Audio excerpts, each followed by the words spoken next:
Paw-sitive and welcome to my channel. Today my kitties are wanting to help me with the video.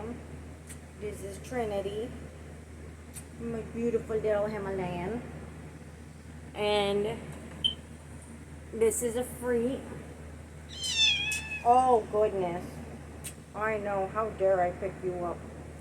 I'm so mean. I love you. They're such sweet little babies. I love my babies. But anyway, so let's see where we were in the book last time.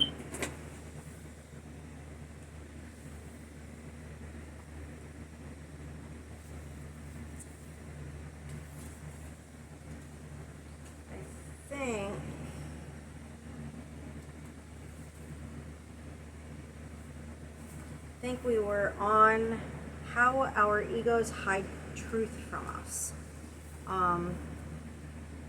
Our egos, or personality selves, try to convince us that we live in a world where the cause of everything that happens is outside of us. Our experiences are then just the effects of our lives are just the effects. Our lives are nothing more than a series of responses to things that happen outside us, as if we had no choice whatsoever in the matter. To be convinced that life really is that way, we must blot out all evidence that the world we see is determined by our own belief systems and the thoughts we hold in our own minds. This way of thinking can only last as long as we continue to be attached to the idea that we have nothing to do with creating the world we experience. We insist that we are only bodies meant to be here for a brief period of time and then die, with that being the end of life. We spend a lot of time trying to figure things out in a very complex world based on the belief in fear. We seek security even as we are constantly telling ourselves to live in fear, that somehow we will be hurt in some way. We become attached to the belief that we must look but never find what we are seeking, and if we do find something, to know that it is never enough. When we live according to this fearful belief system, we frequently feel we are victims and are constantly looking for someone to name as our enemy. This belief system seems to be telling us that there will always be wars, that the past will always predict the future, that you cannot trust love, and that others and even ourselves have done things that are unforgivable. This belief system would have us hold on to the idea that guilt and punishment are valuable, which they are not. It is so very important to respect the power of our thoughts. After all, it is our thoughts that make our behavior and determine how we see the world and react to it. In the thought system of fear, it is okay to have attacking thoughts because only attacking actions can harm other people. Another way of looking at the world is to believe that our thoughts can be just as harmful as our actions. The world we see begins to change when we let go of all our attack thoughts and replace them with loving thoughts. That's all very good points, but you still have to be wary of bad people and be as safe as you possibly can. Not paranoid, not looking for drama, not looking for monsters behind every turn, because there are good people, there are bad people, you just got to be able to tell the difference between which. I know I keep pointing this out in all of my videos, but it can't be said enough. You don't want to live in constant fear and paranoia, but you also don't want to be blinded to, the world and end up not being able to protect yourself because you're not really paying attention to what's going on around you. This is my baby girl Spell. Mwah. She's helping me. And, you know, you don't want to put yourself at risk because you're not paying attention to what's going on around you, but you also don't want to be living in fear because you're looking for bad guys around every turn either. So, you know, there's that. But also, you know, when you can, when it is an appropriate time to actually, you know, if there is nothing going on that you need to be wary or keep yourself safe from, and even when there is, you know, do your best to always think as positively as you can, because, you know, the more positively you think, the more likely you're going to have a better day and a happier life, and see the beauty and the happiness and you know, the nice day in every moment, every day, every situation, you know, you know, anyway, so yeah, just like, if you look for the good things in every day, you'll find them, even if you're having a really bad day, even if somebody's creeping on you and won't leave you alone.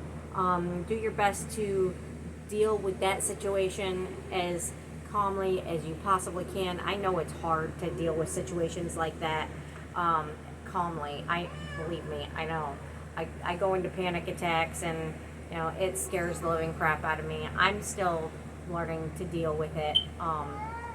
I usually, you know, go into fight or flight mode, and I endlessly end up being way too, thanks for knocking down my fan, end up being way too polite, and just do my best to get away as fast as possible when I'm in a situation that I just don't mentally know how to deal with. So, hi, this is Onyx. Sweet Onyx. He's a good boy. He's a sweet boy. And we got Astra right here. Her head's kind of full of scabs right now. She needs to stop picking at herself. My beautiful girl.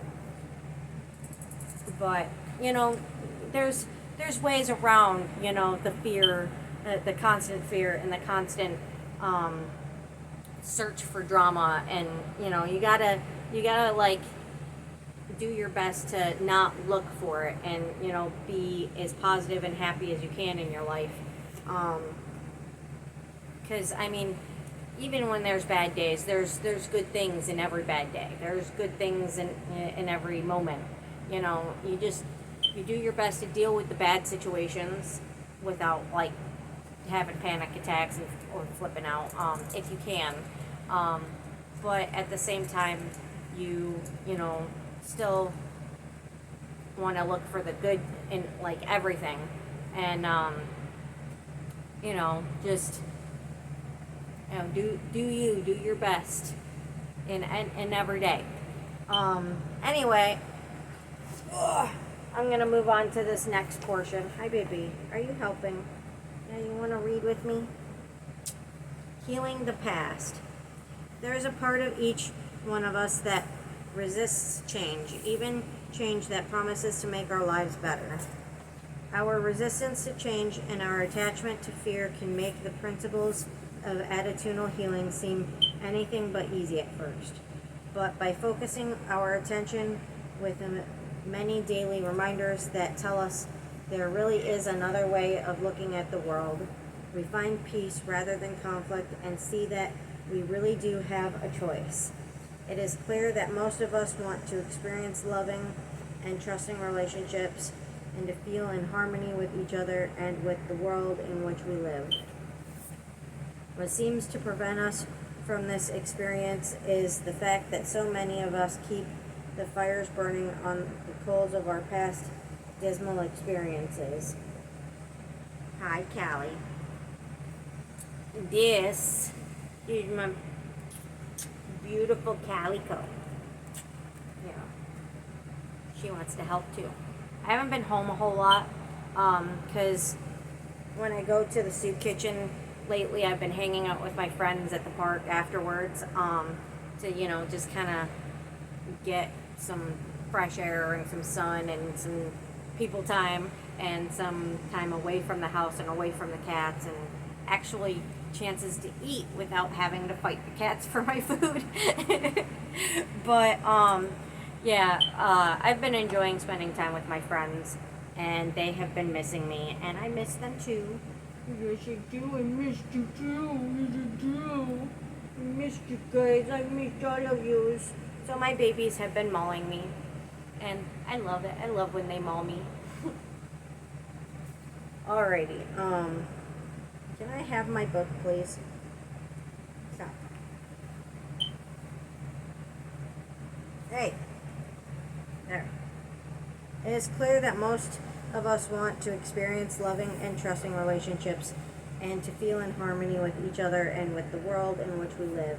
What seems to prevent us from having this experience is the fact that so many of us keep fires burning on the coals of our past dismal experiences. This results in our feeling fearful and hopeless about the future, the unhealed past, and our belief that the past will repeat itself make us feel limited and immobilized. Through attitudinal healing, we explore ways to heal the past and rekindle hope in our hearts. We begin to experience our lives as useful and meaningful. We explore the thoughts that guide us in healing our feelings of isolation, loneliness, and separateness. We learn to heal our false beliefs and we are unloved and unlovable. Even I have those feelings once in a while. I mean, I was feeling that like a few days ago, because someone I love very deeply said something extremely hurtful to me, and I know they didn't mean it, but and I don't think they even knew that they said anything that was hurtful. But so I've been dealing with feeling a little bit insecure lately because of that. So everybody has their days when they're feeling insecure and unwanted and unloved, and we all have those days, but we do our best to work through them and tell ourselves we are loved, we are appreciated, we are wanted and needed, and that we have people, we have even when the person that we love most might be pushing us away or hurting us, our feelings or whatever, there are always, you can always just keep reminding yourself that they do care about you, they do love you, they need like a moment probably, or something, usually it's an insecurity issue when it comes to loved ones pushing you away or saying things that they may or may not know are hurtful to you. You just do your best to read the situation and deal with it accordingly. But never let yourself feel for very long that you're not wanted and not loved and not appreciated and not needed. Because there is always someone out there that does feel that way about you, and even when you're having a bad day with somebody that you love, like, they still love you. They're just in a mood. Don't ever let it get to you for too long. I know you can't keep it from getting to you entirely, because we have our days. We all have our days. Everybody does. But don't live in it. Feel it, let it go, move on, and then remind yourself that you are loved and you are wanted and you are appreciated and you are needed by many people around you. Just keep that thought in the forefront of your mind, and just keep feeling it and thinking it, and let it overpower your feelings of insecurity, and and after a while, you won't feel so insecure anymore, and you'll be okay. You know, just do your best to deal with it, and when you feel like that, because I mean, we all feel like that. We all have our days when we feel like that and don't know how to get out of it. Even I do. I feel like that all the time. I'm not gonna lie, but I do my best to deal with it. But anyway, so that was my neighbor slamming stuff downstairs. I don't know why they do that. But anyway,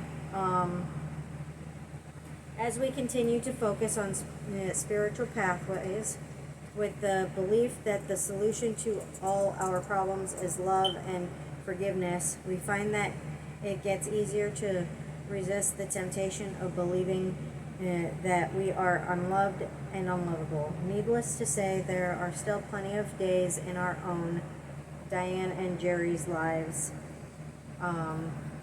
These are the people who are writing this book. When we are not successful in this, we end up with anger and blame, perceiving ourselves as attacked. More and more, however, we are realizing, along with so many others, that how we see the world and what emotions and attitudes we have are at some level our own choices. Can I have my book, please? I love you too. I need to turn the page, honey. I can't turn the page with you on it. Thank you. Through the principles of attitudinal healing, it becomes clear that we are willing to see the world differently, as being fearful and giving a call of help for love. We discover compassion and inner peace. The change that takes place within anyone who makes this choice allows her or him to be more successful at forgiving and loving. We feel that today there is more and more awareness that within each of us is the capacity to determine the thoughts we put into our minds, and it is really this ability that offers us the road to freedom from what, for so many of us, will eventually be revealed as a self-imposed prison. In the chapters that follow, we have tried to share with you some of the many techniques that we have had the opportunity to experience. What we will be sharing here are real stories of real people and how they use the principles to help them in their lives. In every case, we have attempted to get people to tell in their own words exactly how the principles had helped them, so that others might see ways to apply those lessons in their lives.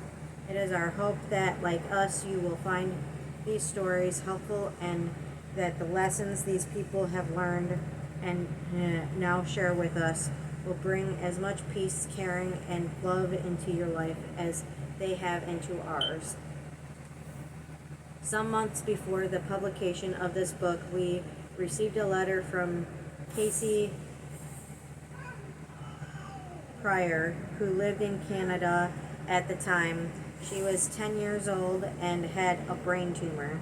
After reading our principles of attitudinal healing, she had written to us saying that she felt that they were good, but they were not written in a child's language. She wrote them for us, stating that, "Hey, get along!"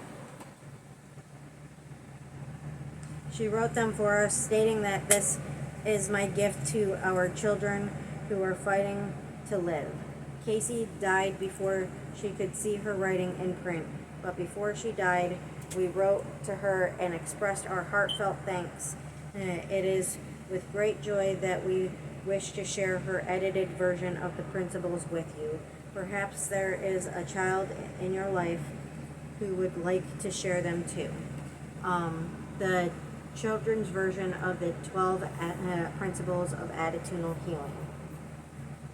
1. Love is one of the most important things in life. 2.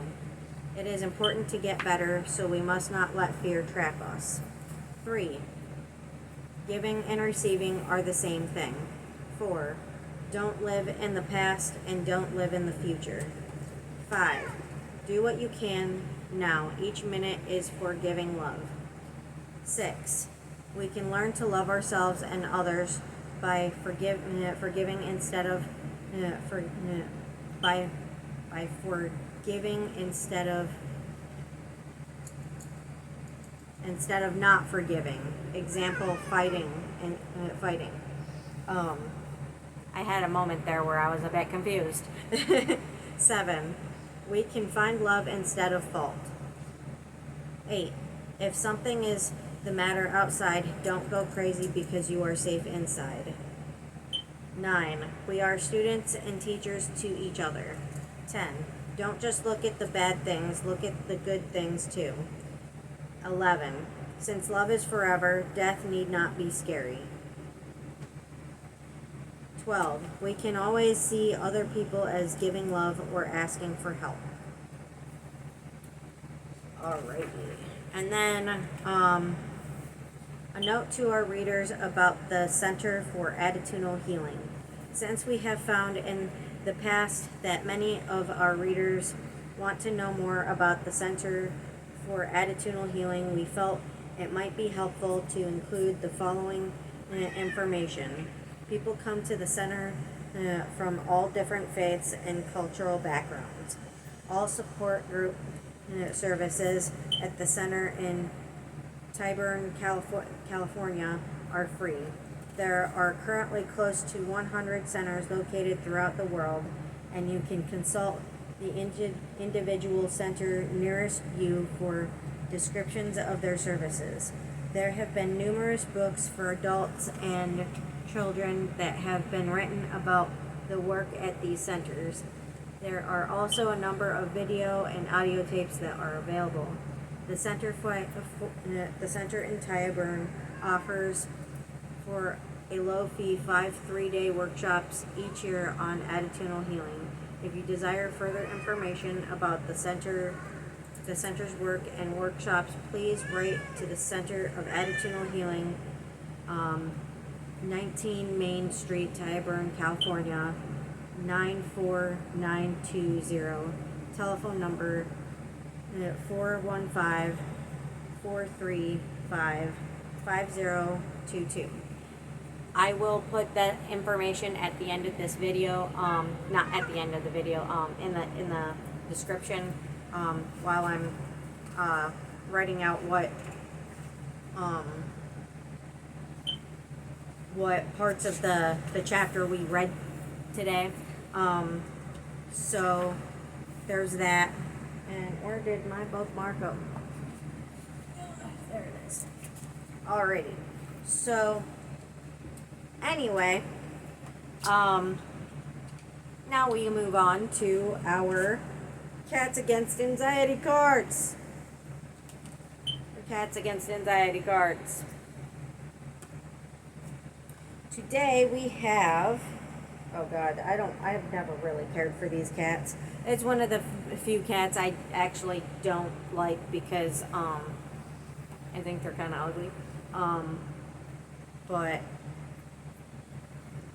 I mean, they probably love just fine though, just like any other cat. You know. This is called a Sphinx cat. They have no hair, and they're very closely related to Siamese, but they're like Egyptian type cats. That's why they're called Sphinx. And this one says, "I trust you." And on the back it says, "Listen closely.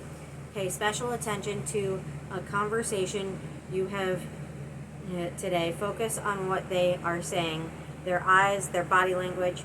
How do you feel when you bring your full presence to your interactions?" And as always, I will take pictures of these and post them at the end of the video. I really hope you guys like the video. I really hope that what we read in the book today is helpful to you. I hope everything I put in these videos is helpful to you guys, because that's the goal. You know, I don't do them for for fun. I do them to help you guys and to help me and to just help all of us. Be nice. Afraid, be nice. Afraid. Be nice. He missed me too. We can all get along, baby. So, I hope that that I'm always helpful to you guys. That's the goal. So, please like, share, and subscribe. And thank you for watching. And have a beautiful day.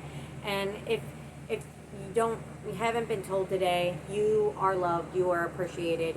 You are wanted. You are needed, and you are enough. And you always will be. So don't let insecurity get to you any more than like maybe a few minutes. Just remember you are appreciated. You're needed. You have people that care about you in this life, and I am one of them. So have a beautiful day, and thank you for watching. Bye-bye.